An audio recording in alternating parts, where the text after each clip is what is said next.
चलें जी। So last class में हम लोगों ने एक टॉपिक स्टार्ट किया था, that was turning effect of forces. हम लोग फोर्सेस, डेंसिटी, प्रेशर कर रहे हैं और हमारा जो पहला टॉपिक था, मैंने कहा था सब टॉपिक इसमें टर्निंग इफेक्ट ऑफ फोर्सेस हम लोगों ने सिलेक्ट किया था। अच्छा, हमने क्या कहा था? हमने कहा था कि if an object is pivoted at a single point, hinged at a single point and is under the action of a force that is acting at a distance from that point, तो हम उस object को ये observe करते हैं that object is seen to be rotate about that fixed point। ठीक है, वो रोटेशन का एक्सेस हो जाता है जिसको हम पिवट कहते हैं। और दिस रोटेशन का phenomena upon the axis of the force, upon the action of the force, हम इसे बोलते हैं turning effect of the force. इस turning effect of the force को हम मैथमेटिकली, मैंने कहा था कि मोमेंट से कैलकुलेट कर रहे हैं। मोमेंट कहा था force into distance, force into perpendicular distance. Perpendicular distance है पिवट से लेके लाइन ऑफ एक्शन, मतलब वो लाइन, वो एक्सिस जिसके ऊपर आपके पास फोर्स एक्ट कर रही है। सिंस रोटेशन है तो डायरेक्शन इधर क्लॉकवाइज होती है और एंटी क्लॉकवाइज, दोनों में से कोई एक।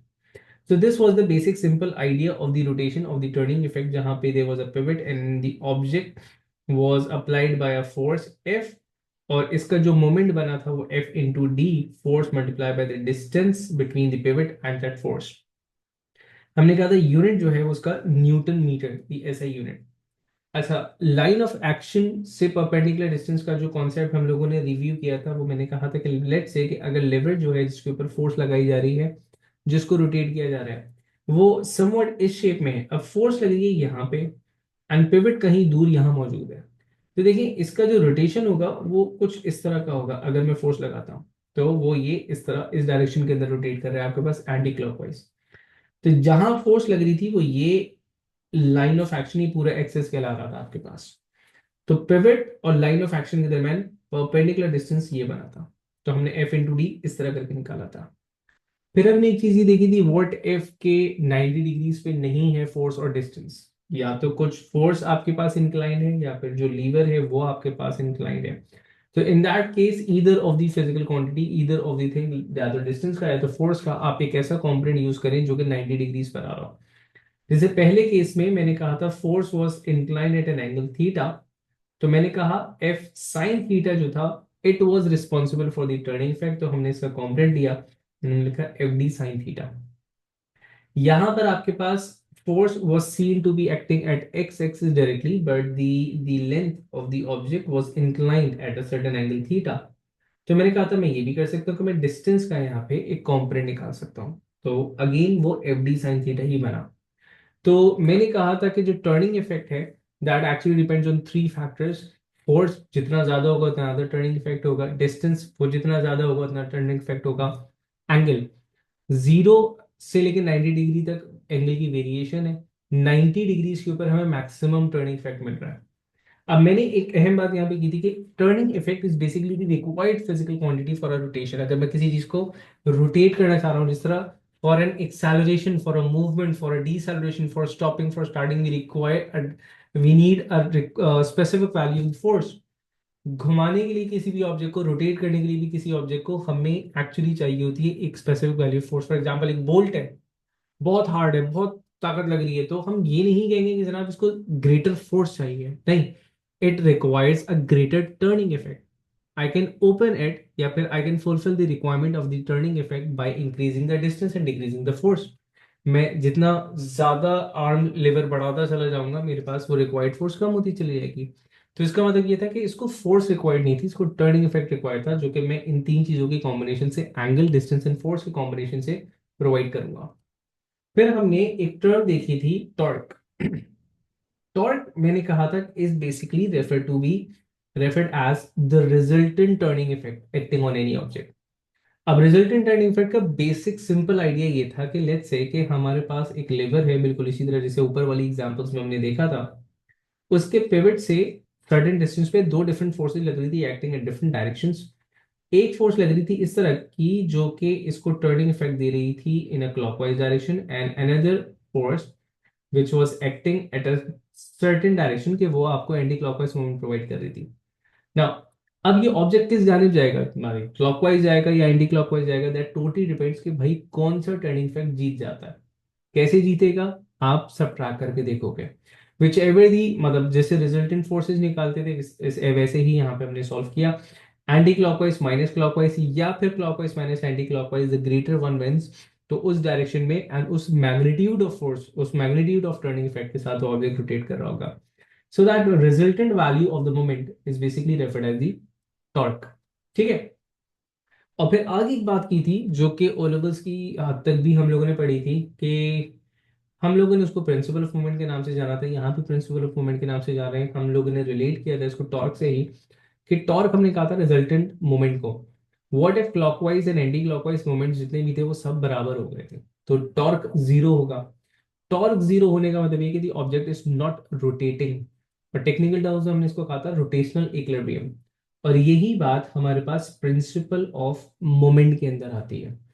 प्रिंसिपल ऑफ मोमेंट में हमने कहा था कि if the sum of clockwise movement is equal to the sum of anti-clockwise movement about the same point, the object remains in a rotational equilibrium।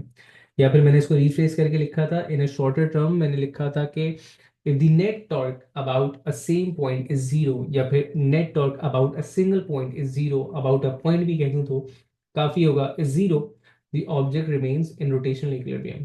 अब निकालते किस तरह थे, मैंने कहा था कि फॉर एग्जाम्पल हमारे पास एक सिंपल सा, मैंने कहा था एक बार है, उसमें आपके पास सेंटर में पिवट किया हुआ था, चार डिफरेंट फोर्सेस लगाई, F1 F2 F3 F4। F1 and F2 को मैंने कहा था कि ये जो है वो आपके पास एक एंटी क्लॉकवाइज रोटेशन दे रही है। F3 एंड F4 जो था वो आपके पास क्लॉकवाइज रोटेशन दे रही थी। इन दोनों के टर्निंग इफेक्ट्स का सम वुड बी इक्वल टू इन दोनों के टर्निंग इफेक्ट्स। मतलब हम फोर्सेस ऐड नहीं करेंगे, हम टर्निंग इफेक्ट्स को इक्वेट कर रहे हैं, तो टर्निंग इफेक्ट्स ऐड होंगे। टर्निंग इफेक्ट कैसे होंगे, इसका इंडिविजुअल मतलब F1 इंटू D1 इस तरह, प्लस F2 इंटू D2 इधर, F3 into D3 and F4 into D4। तो बार बार मैं इसलिए बोल रहा हूँ कि यहाँ पे कंफ्यूजन होती है, कैलकुलेशन में बच्चे मिस्टेक करते हैं। फोर्सेस को इक्वेट नहीं कर रहे हैं आप, डिस्टेंस को इक्वेट नहीं कर रहे हैं आप, टर्निंग इफेक्ट्स को इक्वेट कर रहे हैं। तो turning effect is the product of force into distance. यहाँ पे एक बात मैंने कही थी कि देखो इस इक्विलिब्रियम को, इस रोटेशनल इक्विलिब्रियम को आप अल्टीमेटली इक्विलिब्रियम नहीं कह सकते।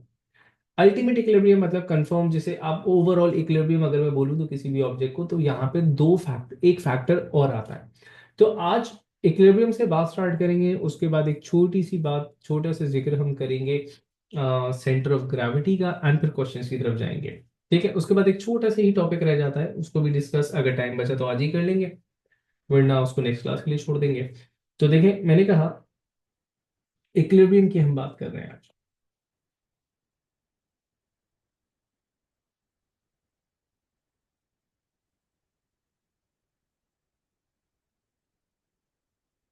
अच्छा जी, टर्म इक्विलिब्रियम है, जो स्टेट ऑफ इक्विलिब्रियम है, इस स्टेट ऑफ इक्विलिब्रियम को खुद हम तीन डिफरेंट सिचुएशन, या इन जनरल दो डिफरेंट सिचुएशन के अंदर हम इसको डिस्ट्रीब्यूट कर सकते हैं। मैंने कहा इक्विलिब्रियम आपके पास किस सूरत में मिल सकता है। एक इक्विलिब्रियम की कंडीशन आपके पास ये है,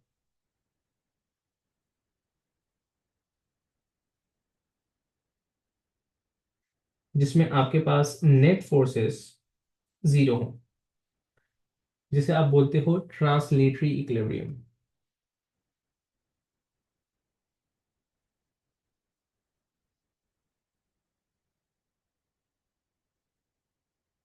translatory equilibrium, translatory motion basically आप कहते हैं, जो भी हम लोग काइनेमेटिक्स डायनेमिक्स में पढ़ते आ रहे हैं, object moving from one place to another, ये ट्रांसलेटरी मोशन कहलाते हैं आपके पास। ठीक है। अच्छा, अब इस ट्रांसलेटरी इक्विलिब्रियम में you may have again two types of equilibrium. मैंने कहा ट्रांसलेटरी इक्विलिब्रियम में we may have static equilibrium and dynamic equilibrium.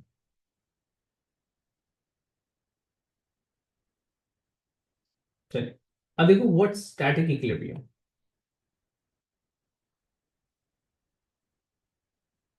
Static equilibrium है आपके पास कि all forces are zero and the object is stationary।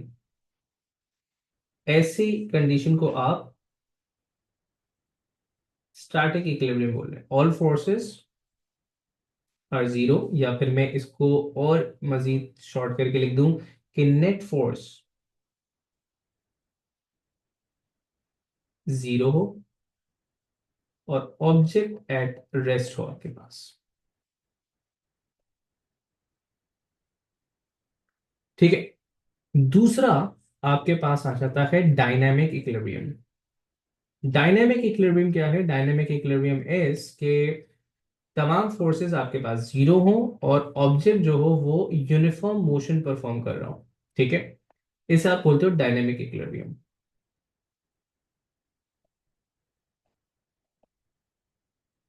Dynamic equilibrium हमने किसको बोला? कि नेट फोर्सेस या net force, resultant force zero होगा। ठीक है, एंड यूनिफॉर्म मोशन आपके पास ऑब्जेक्ट परफॉर्म कर रहा होगा। यूनिफॉर्म मोशन मतलब हम बहुत डिटेल में देख चुके हैं, यूनिफॉर्म वेलोसिटी, डायरेक्शन भी चेंज नहीं हो रहा। ये दोनों जो कंडीशंस हैं आपके पास, ये मिला करके आपके पास कहलाती हैं translatory equilibrium. When object is not translation, not performing any sort of translation, object move नहीं कर रहा, ऑब्जेक्ट जो है वो एक्सेलरेट नहीं कर रहा। ठीक है। एंड जो दूसरा जो हमारे पास था, दैट वाज रोटेशनल इक्विलिब्रियम, जिसके बारे में हम लोगों ने कल बात की थी और आज इसको रिव्यू किया था। Rotational equilibrium.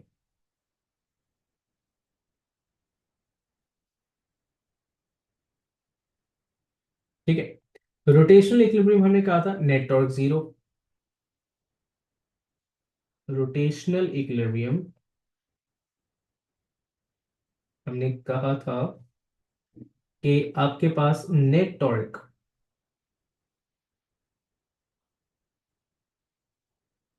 Is zero, object is not rotating. अगर तो आपके पास ये दोनों कंडीशंस फुलफिल हो रही हैं, वो दोनों कंडीशंस क्या हैं आपके पास? कंडीशंस ये हैं कि सम ऑफ ऑल फोर्सेस, यहां पे मैं लिख रहा हूं सम ऑफ ऑल फोर्सेस, ये समेशन का साइन मैथ्स में यूज करते थे, मैंने कहा sum of all forces is zero. एक कंडीशन ये। दूसरी कंडीशन ये कि आपके पास sum of all torque is zero. अगर ये दोनों कंडीशन एक साथ आपके पास प्रूफ हो रही है, दोनों एक साथ फुलफिल हो रही है, तो इसका मतलब है कि ऑब्जेक्ट इज इन इक्विलिब्रियम। तो हम कभी भी प्रिंसिपल ऑफ मोमेंट में ये नहीं कहते कि if the sum of clockwise and anti clockwise are equal, तो ऑब्जेक्ट इज इन इक्विलिब्रियम। हमें नहीं पता, हो सकता है वो एक्सेलरेट भी कर रहा हो, रोटेट नहीं कर रहा लेकिन एक्सेलरेट कर रहा है, तो इक्विलिब्रियम में नहीं हुआ, रोटेशनल इक्विलिब्रियम में हुआ। अब सिमिलरली, फॉर एग्जाम्पल अगर मैं बोलूं अब ceiling fan, ceiling fan rotate कर रहा होता है लेकिन ट्रांसलेट नहीं कर रहा होता, मूव नहीं कर रहा फिजिकली, कहीं पे जा नहीं रहा अपनी जगह से दूसरी जगह पे। ठीक है, तो ऐसे में वो ट्रांसलेटरी इक्विलिब्रियम में जरूर है, मतलब इट्स स्टैटिक इक्विलिब्रियम है वहां पर, लेकिन वो रोटेट कर रहा है, तो रोटेशन इक्विलिब्रियम नहीं है। इसी तरह a car travelling in a straight line with a uniform velocity is in a dynamic equilibrium, but वो अच्छा, वो डायनेमिक इक्विलिब्रियम में भी है और वो आपके पास घूम नहीं रही है, तो वो रोटेशनल इक्विलिब्रियम में भी है, तो ये आपके पास इक्विलिब्रियम की कंडीशन कहलाएगी। So what are the two conditions to an object, for an object to be in equilibrium? तो वो पहली कंडीशन है आपके पास के नेट फोर्सेस उसके ऊपर लगने वाली जीरो होंगी और नेट टॉर्क उसके ऊपर लगने वाला जो भी होगा वो जीरो होगा।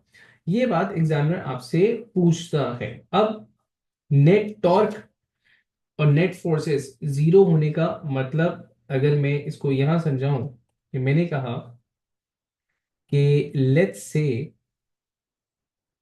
कि हमारे पास एक ऑब्जेक्ट कुछ इस तरह का and pivoted eight the centre. ठीक है। अब इसके ऊपर आपके पास दो फोर्सेस, तीन फोर्सेस कह लें कि एक्ट कर रही हैं। सही है। तो मैंने कहा कि एक फोर्स हमारे पास ये थी जो कि डाउनवर्ड एक्ट कर रही थी, पिवट से कुछ फासले पर है, तो डेफिनेटली ये किसी किस्म का टर्निंग इफेक्ट क्रिएट कर रही होगी। ठीक है। दूसरी फोर्स मैंने कहा, ठीक है, अच्छा, दूसरी फोर्स मैंने कहा कि मेरे पास यहां लग रही थी और एक थर्ड फोर्स यहाँ लग। ठीक है, अब आप उसको रिजल्टेंट फोर्स बोल लें, रिएक्शन फोर्स बोल लें, जो कि पिवट के ऊपर लग रही है। ठीक है। सो मैंने कहा this is F1, this is F2 and F3। अब यहाँ पे F2 एंड F3 वो एक टॉर्क क्रिएट करवा रही है, क्योंकि F1 और F2 और F3 दोनों ही आपके पास पिवट से एक सर्टेन डिस्टेंस के ऊपर एक्ट कर रही हैं। और वो डिस्टेंस क्या है, इनका रिस्पेक्टिव डिस्टेंस, ये हो गया आपके पास F2 का डिस्टेंस और ये हो गया आपके पास F3 का डिस्टेंस। ठीक है। तो इनके रिस्पेक्टिव डिस्टेंस के हिसाब से मैंने कहा ये D2 और D3 ही नाम दे देता हूं मैं इनको, D2 एंड D3। सही है। अब अगर मैं इनका रिजल्टेंट टॉर्क निकालूंगा तो वो जीरो होगा। रिजल्टेंट फोर्स निकाल रहा हूं पहले। अगर मैं बोलूं कि object is in equilibrium if the object is in equilibrium,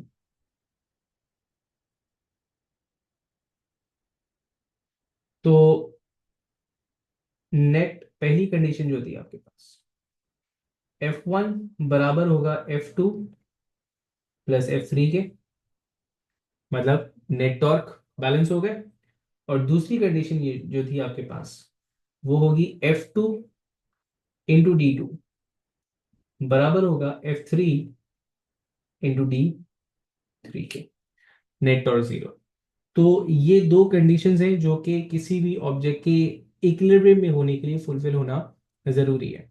तो सिर्फ जो प्रिंसिपल ऑफ मोमेंट वाली बात थी, प्रिंसिपल ऑफ मोमेंट सिर्फ और सिर्फ आपको रोटेशनल इक्विलिब्रियम के बारे में बता रहा था।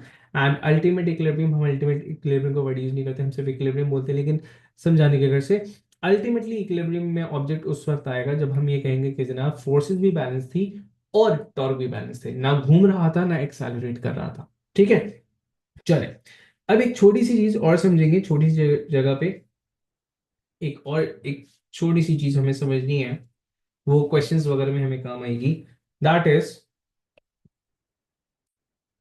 Centre of gravity.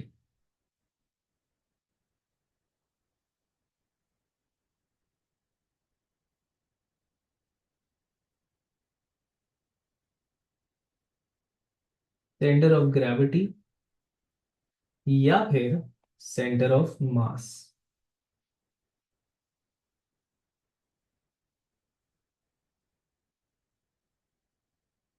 अच्छा, सबसे पहली बात तो ये है कि centre of gravity and centre of मास, क्या ये दो अलग अलग चीजें हैं या क्या ये सेम चीजें, क्या चीज है, एक ही चीज के दो नाम है? Technically center of gravity is something else, center of mass is something else, and physically they both lie on the same position for a uniform gravitational field.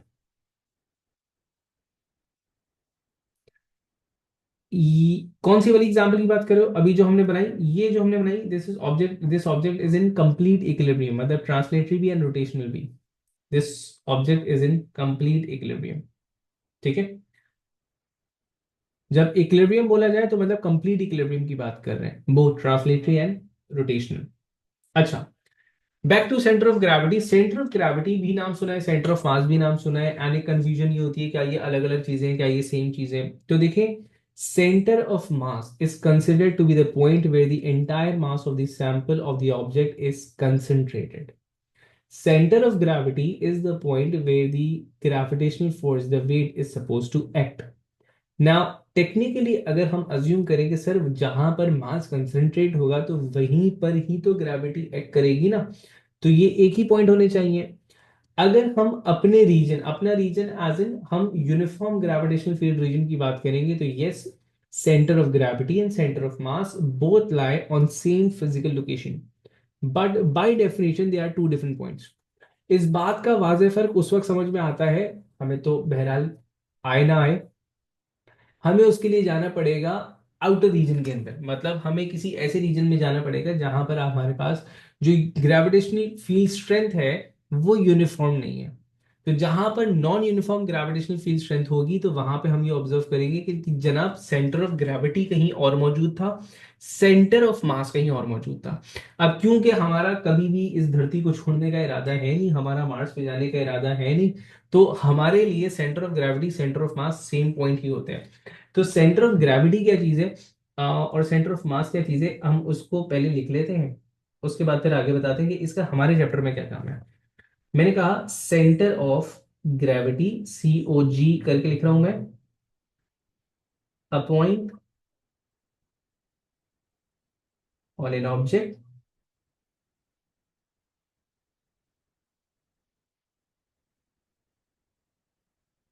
where its weight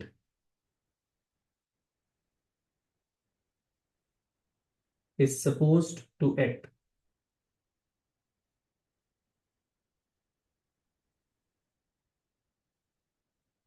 ठीक है।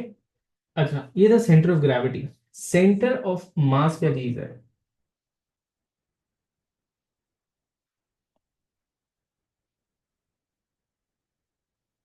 सेंटर ऑफ मास है a point on an object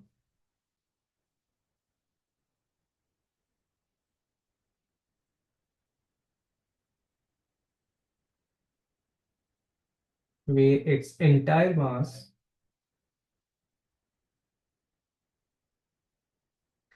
is concentrated।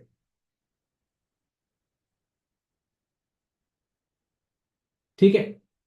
अब यूं भी कह सकते हैं centre of gravity is the point जहां से ऑब्जेक्ट को बैलेंस किया जा सके, क्योंकि तमाम वेट वहीं पे एक्ट कर रहा है, बैलेंस है, चारों तरफ से मास भी इक्वली डिस्ट्रीब्यूटेड है। तो इसका मतलब है कि अगर सेंटर ऑफ मास से, सेंटर ऑफ ग्रेविटी से आप किसी भी चीज को पिवट आउट करते हो, किसी भी चीज को सेंटर ऑफ ग्रेविटी पे पिवट करोगे, तो वो हर तरफ से बैलेंस्ड होगा। ठीक है। अच्छा, एक इंपॉर्टेंट बात जो मैं यहाँ पे मैंने कहा था वो लिख देते हैं कि इन अ यूनिफॉर्म ग्रेविटेशनल फील्ड, तो हमारे लिए बात फिक्स हो गई, COG COM एक ही फिजिकल लोकेशन पर है। ठीक है। In a uniform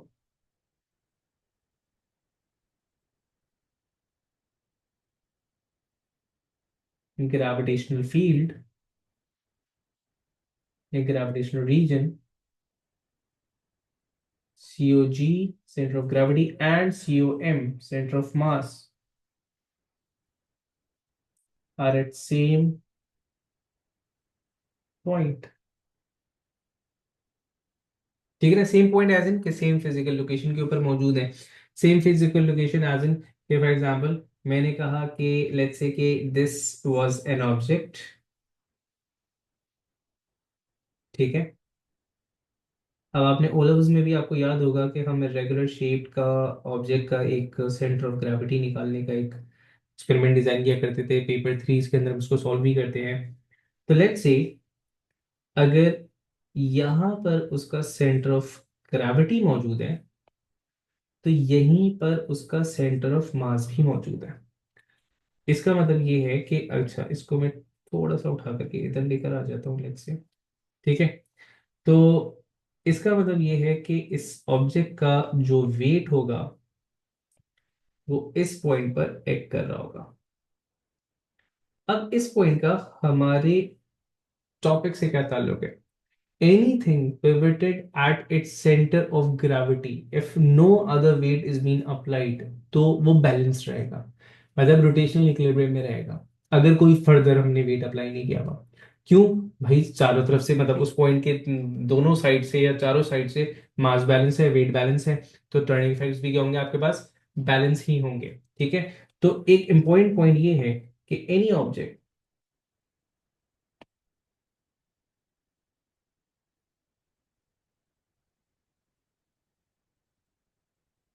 pivoted at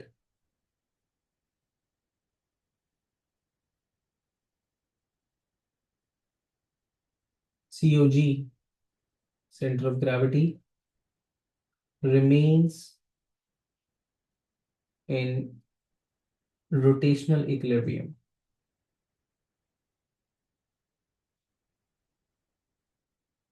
ठीक है। Important note, provided no other weight is added या no other force is supplied.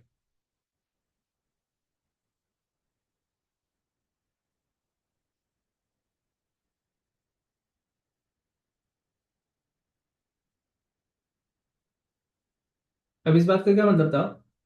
देखें, ऐसा है कि अब आपके सामने अगर, ठीक है जी, अगर मैं रैंडमली किसी ऑब्जेक्ट की बात करूं, लेट्स से दिस पेन।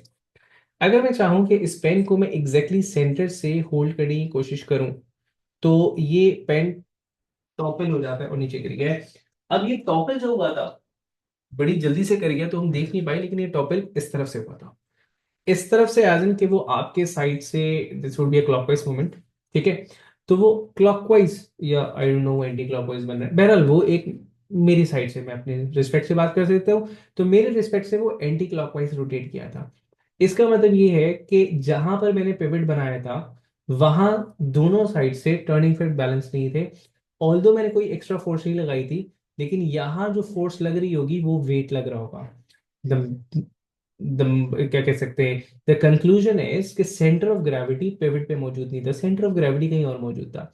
अब लेट्स से कि मैं इसकी सेंटर ऑफ ग्रेविटी अगर मालूम कर लूं कि इसका सेंटर ऑफ ग्रेविटी किस पॉइंट पर मौजूद है, तो अगर मैं इसकी सेंटर ऑफ ग्रेविटी मालूम करता हूं, तो वो एक ये लोकेशन आ रही है मेरे पास, और यहां से अगर मैं इसको बैलेंस करने की कोशिश करूं तो अब ये रोटेट नहीं कर रहा। ये घूम जरूर रहा है मेरे हाथ पे, क्योंकि वो आकार में भी वो यूनिफॉर्म नहीं है, तो मुझे कोई दूसरा ऑब्जेक्ट लेना चाहिए था, बहरहाल। तो वो अभी बैलेंस नहीं हो पा रहा है। तो अगर मैं इसको सेंटर ऑफ ग्रेविटी से, ये हरकत तो बचपन में सभी करते हैं जनाब, वो एक स्पून होता है ना, खाने वाला स्पून, उसको लेकर के बैलेंस करते हैं। वो खाने वाले स्पून को अगर आप सेंटर से बैलेंस करेंगे तो वो गिर जाएगा, लेकिन वो जो इसका जो फ्लैटन पार्ट होता है वहां से हम बैलेंस करने की कोशिश करते हैं, तो बैलेंस आता है। इसका मतलब है कि दैट इज द पॉइंट, वो उसका सेंटर ऑफ ग्रेविटी है।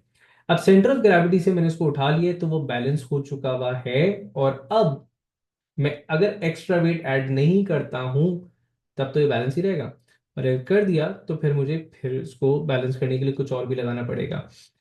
अच्छा, एक मजेदार सी चीज, अपार्ट फ्रॉम दिस सिलेबस को आप देख रहे होंगे कि मैं कैसे फाइंड आउट कर रहा था सेंटर ऑफ ग्रेविटी का है। तो देखो फॉर एग्जाम्पल, तुम्हारे पास कोई रॉड है, ये बिल्कुल एक अजीब सी एडिशनल चीज बता रहा हूं मैं। अगर हमारे पास एक रॉड है, ठीक है, और उस रॉड पे तुम्हें सेंटर ऑफ ग्रेविटी मालूम करना है, तो दो हाथ को ऐसे रखना और दोनों हाथों को मिलाने की कोशिश करना।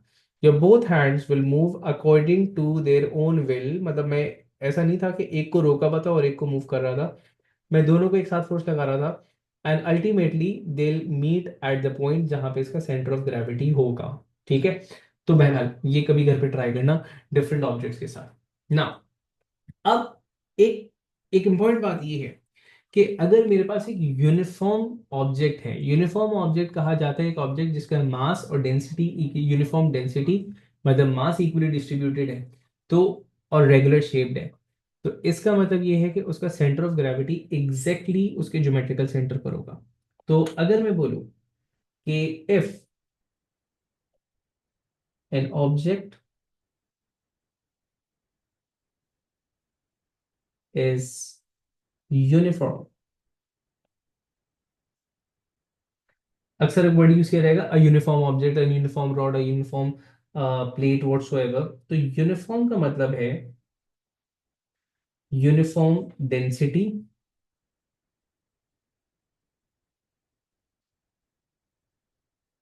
यूनिफॉर्म डेंसिटी, यूनिफॉर्म डेंसिटी का मतलब ये है कि मास distributed evenly,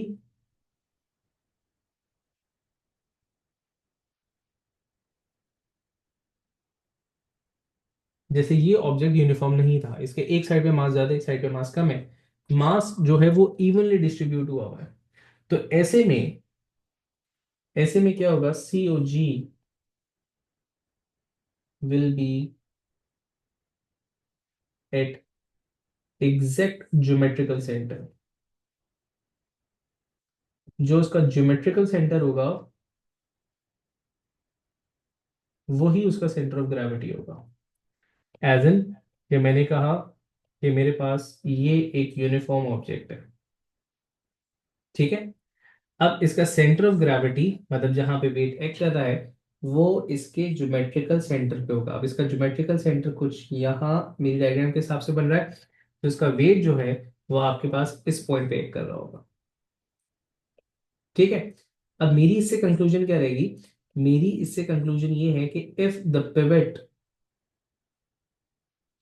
is present at the centre, तो इसका मतलब ये है कि weight is not participating in turning effect, ठीक है। अगर मैं पिवट यहाँ लगा देता हूँ तो वेट का टर्निंग इफेक्ट पे कोई काम नहीं होगा, लेकिन लेट्स से कि अगर मैंने वेट यहाँ पे लगा दिया है तो इसका मतलब है कि weight itself would participate as one of the force creating turning effect. ठीक है, तो इस वजह से सेंटर ऑफ ग्रेविटी को पढ़ना हमारे लिए जरूरी हो जाता है। ठीक है, अच्छा, यहां से एक से दो क्वेश्चंस देखेंगे आज, बहुत ज्यादा नहीं। ठीक है, एक से दो क्वेश्चंस देखेंगे एंड उसके बाद एक छोटी सी चीज और रह गई है, उसको हम कल की क्लास में करेंगे एंड फिर फाइनली इसके सारे क्वेश्चंस बैठ करके एक साथ हम सॉल्व कर रहे होंगे। तो I am moving towards the past papers of this chapter.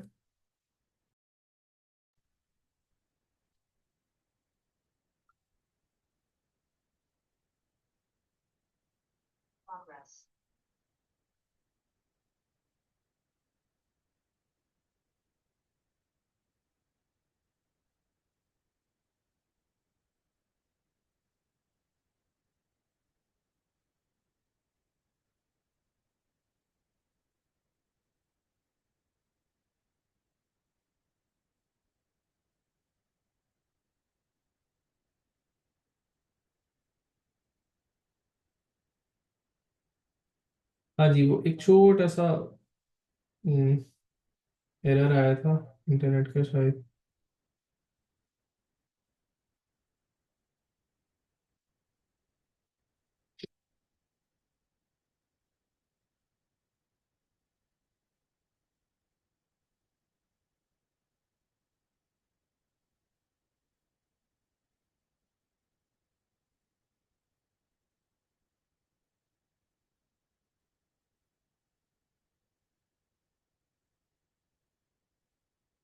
चले, we'll be starting with the MCQs first।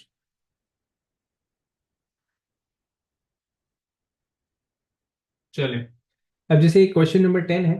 ठीक है, बहुत सिंपल सा क्वेश्चन है। वो कहते हैं अ यूनिफॉर्म बीम, अगेन बात यहाँ पर आ गई कि उसने बोला यूनिफॉर्म बीम है, तो मतलब इसकी डेंसिटी मतलब मास इवनली डिस्ट्रीब्यूटेड है, इसका जो सेंटर ऑफ ग्रेविटी होगा वो एग्जैक्ट सेंटर के ऊपर होगा।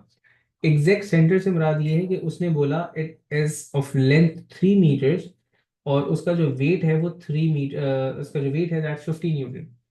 3 मीटर्स का अगर इसका लेंथ है तो एग्जैक्टली 1.5 मीटर के फासले पर इसका वेट 50 न्यूटन का एक्ट कर रहा होगा।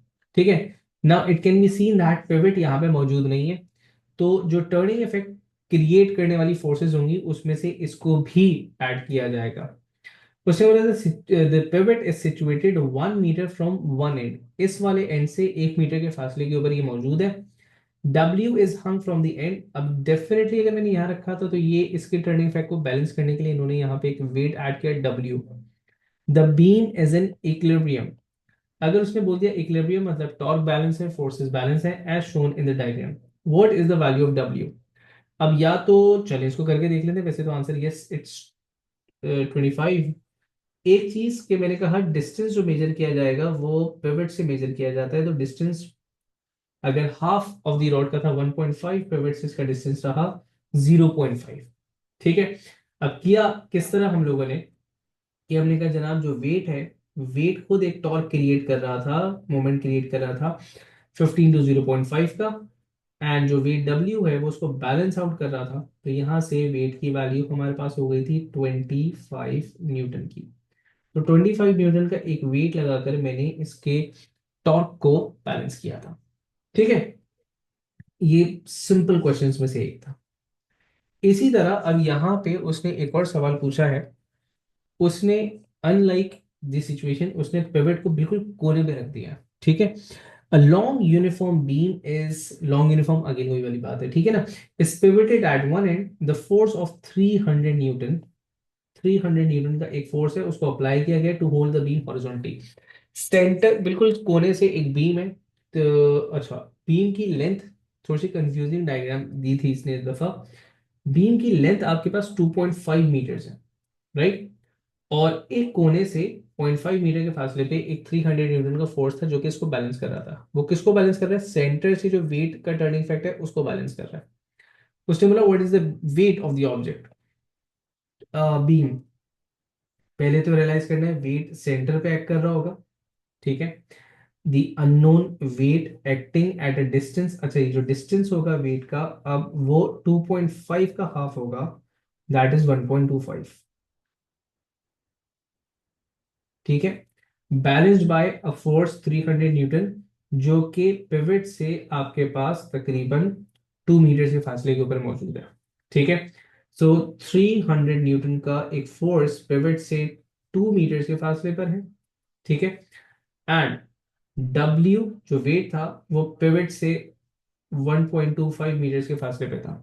यहां से वैल्यू ऑफ डब्ल्यू निकाल दूंगा। 480 आपने वैल्यू निकाली, राइट? तो मैं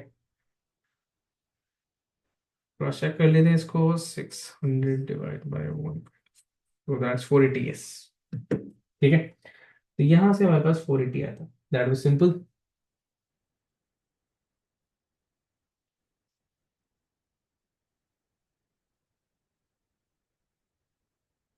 चलिए,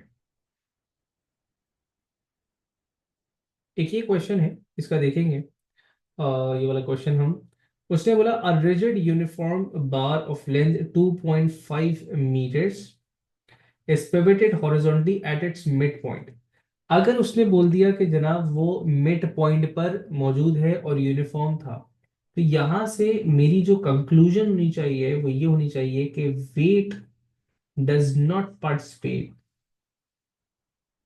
इन टर्निंग इफेक्ट, जैसे अब तक के सवालों में हम कर रहे थे।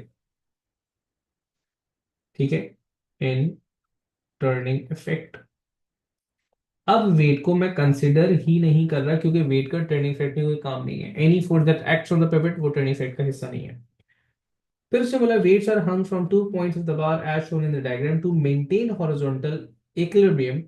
The couple is applied to a force. अच्छा जी, सो सॉरी, कपल वाली चीज अभी तक क्योंकि हम लोगों ने नहीं देखी, वो मैंने नहीं देखा था, तो कपल वाली चीज को भी मैं छोड़ देता हूँ। ठीक है ना? अच्छा, एक आखिरी सवाल देख लेते हैं। हम लोगों ने बहुत सिंपल सी सिर्फ चीजें देखी हैं। अगला स्टेप हमारा ये जो कपल वाली चीज आई थी, इसी को पढ़ना है, और फिर हम वन गो के अंदर इसके तमाम क्वेश्चन सॉल्व करेंगे, कोशिश करेंगे पेपर टूज भी हम देखें इसके। अच्छा, ये सवाल है, उसने बोला a force F is applied to a beam at a distance D from a pivot, the force acts at an angle theta to the line perpendicular to the beam. ठीक है, which combination will cause the largest turning effect about the pivot।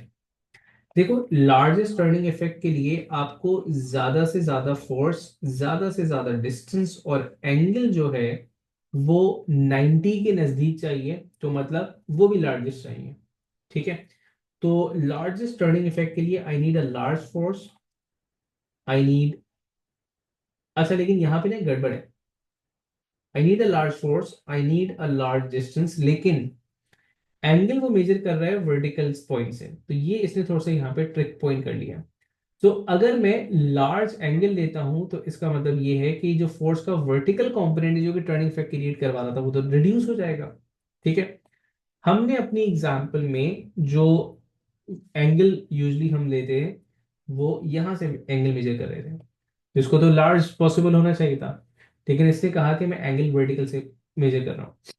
अब let's say मैं इस angle को बढ़ाता हूँ, तो मेरे पास जो वर्टिकल कंपोनेंट है जो कि एक्चुअली आपके पास टर्निंग इफेक्ट क्रिएट करवा रहा था वो रिड्यूस हो जाएगा।